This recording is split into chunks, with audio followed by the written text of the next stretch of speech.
We have some massive news surrounding the WWE draft and post-draft plans. Is WWE introducing general managers again? Guys, I had a very viral tweet this week, and we're going to talk about this all because now a new report indicates WWE could be bringing in a new general manager. It's all coming up in today's video. As always, I'll put the timestamps in the description down below, but first I do want to talk about AEW, considering Roderick Strong debuted on AEW Dynamite. Now, this is a very interesting story, only because Dave Meltzer said something that really intrigued me, and it's very, very questionable. So basically, for those who don't know, Dave Meltzer talked about Roderick Strong and the fact that WWE was very, very shocked to see that he debuted in AEW.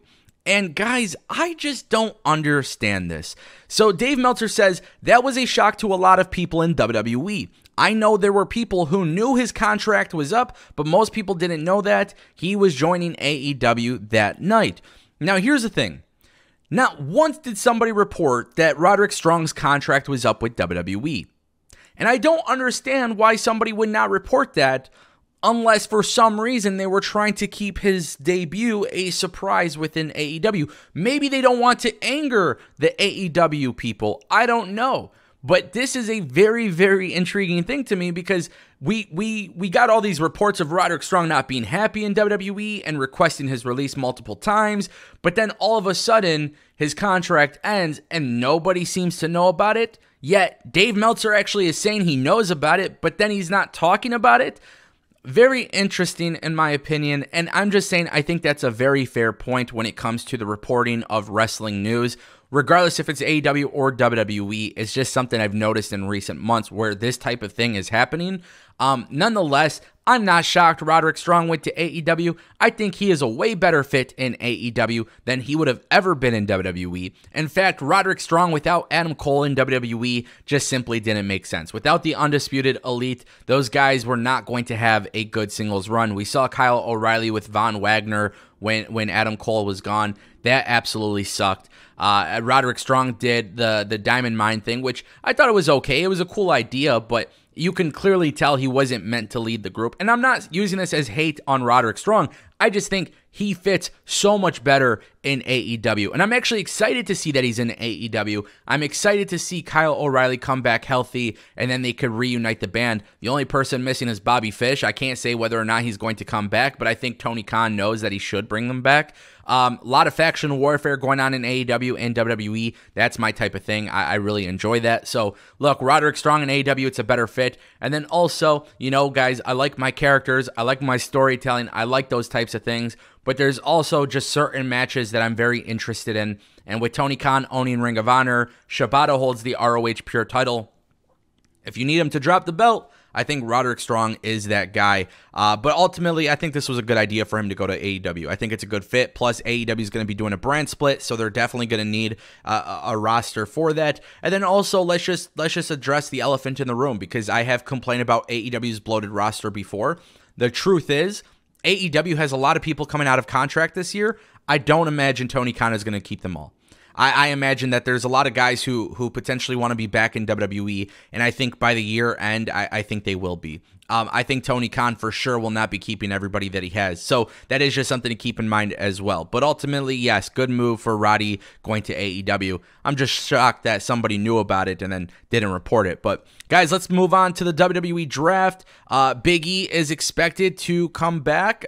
Very interesting. Worked Wrestling reports that it is being rumored behind the scenes that Big E is rumored to be part of the WWE draft. Obviously, he's been out of action for over a year with his neck injury, and we don't know if he's going to be wrestling. We don't know what type of role Big E will have in the WWE draft, but the one thing I do know is I miss Big E. He's one of my favorites that ever came out of NXT, and to see what he's done post WWE NXT, going on to the main roster and literally becoming a hell of a talent, a big name in the company. This guy is just incredible, and lately we've been seeing him do media appearances and stuff.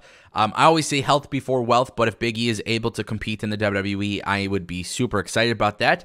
But I do have to say, if we are going to get Big E back in the WWE, obviously we're waiting for Kofi to return from injury as well. I think Xavier Woods has been doing a great job. I want to see the New Day do something different, and I don't know if I have enough belief in myself that WWE would turn them heel or do something different with them. Obviously, what they do works, and it generates a great response and great merch sales and great everything. But I would love to see a change within the New Day once Big E does return, so we'll see how that all goes down. But guys, there's more WWE draft news. WWE is expected to change the tag team championship belts. Raw and SmackDown are expected to go away from the red and blue straps.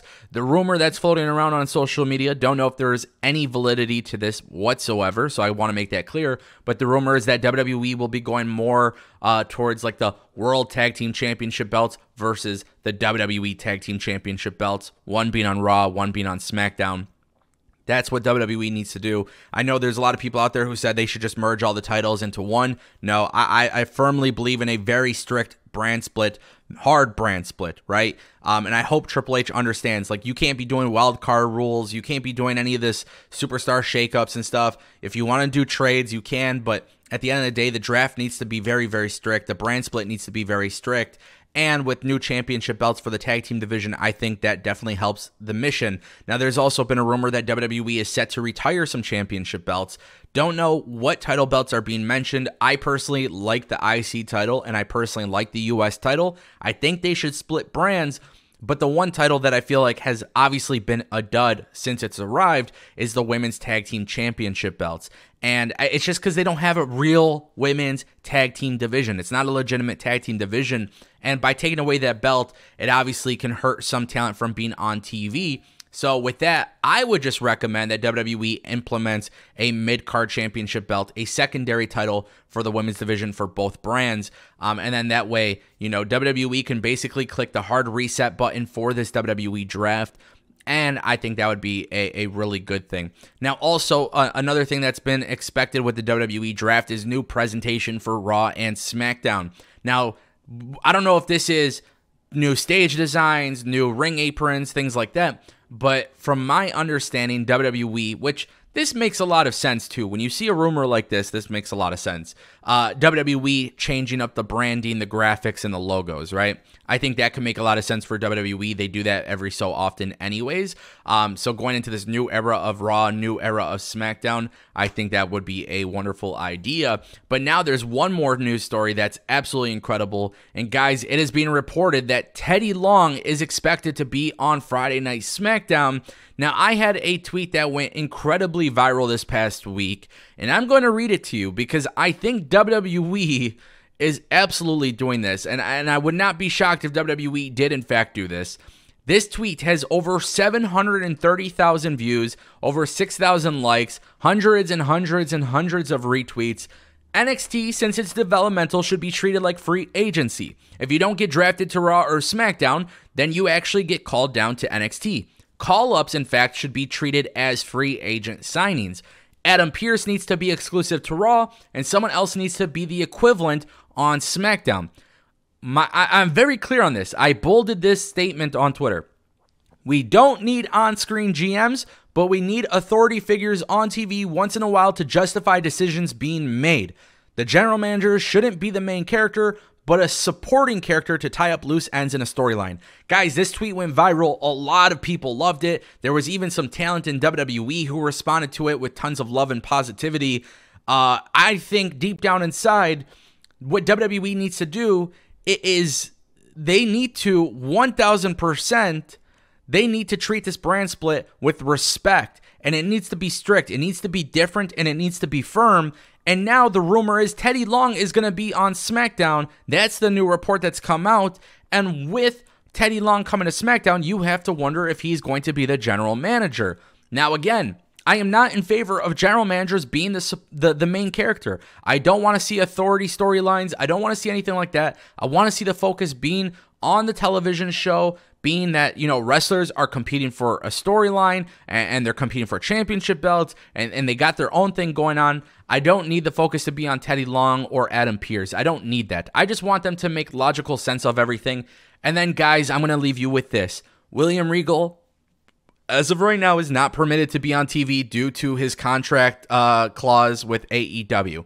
But when it is time, William Regal should be the man. And I'll leave you guys with that. Let me know what you guys think down below.